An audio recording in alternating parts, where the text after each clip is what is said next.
మరోవైపు అకాల వర్షంతో నష్టపోయిన రైతుల్ని ఆదుకోవాలని ప్రభుత్వం నిర్ణయించిందని ప్రణాళికా సంఘం ఉపాధ్యక్షులు చిన్నారెడ్డి తెలిపారు. హైదరాబాద్లో మీడియాతో మాట్లాడుతూ వ్యవసాయ అధికారులతో వెంటనే పంట నష్టం వివరాలు తెప్పించమని ముఖ్యమంత్రి రేవంత్ రెడ్డి ఆదేశించారన్నారు.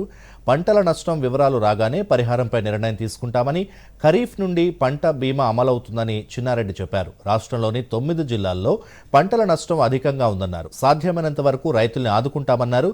రైతు బంధు ఇప్పటికే 80% మంది రైతులకు అందిందని చిన్నారెడ్డి పేర్కొన్నారు. ఉత్తర తెలంగాణ అంతటా కూడా ఉపరితల ద్రోణి ఏర్పడడం వల్ల అకాల వర్షాలు కురుస్తూ ఉన్నాయి.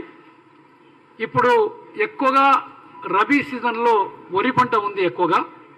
దాని తర్వాత కొంత మొక్కజొన్న ఉంది, కొంత జొన్న ఉంది, కొన్ని చోట్ల నువ్వుల పంట ఉంది, కొన్ని ఉద్యాన పంటలు ముఖ్యంగా మామిడి ఉంది. ఈ పంటలన్నీ కూడా కొంతవరకు డ్యామేజ్ అయినాయి ఈ వర్షాల వల్ల. ప్రధానంగా ఈ అకాల వర్షాలు లేకపోతే వడగళ్ల వాన 16వ తేదీ మొదలైనాయి. 17, 18 కూడా వర్షాలు పడడం జరిగినది.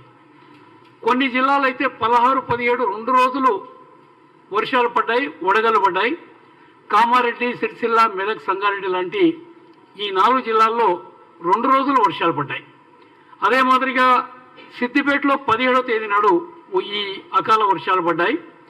18వ తేదీ నాడు ఆదిలాబాద్ జిల్లాలో ఈ వర్షాలు పడడం జరిగినది, నష్టమైంది.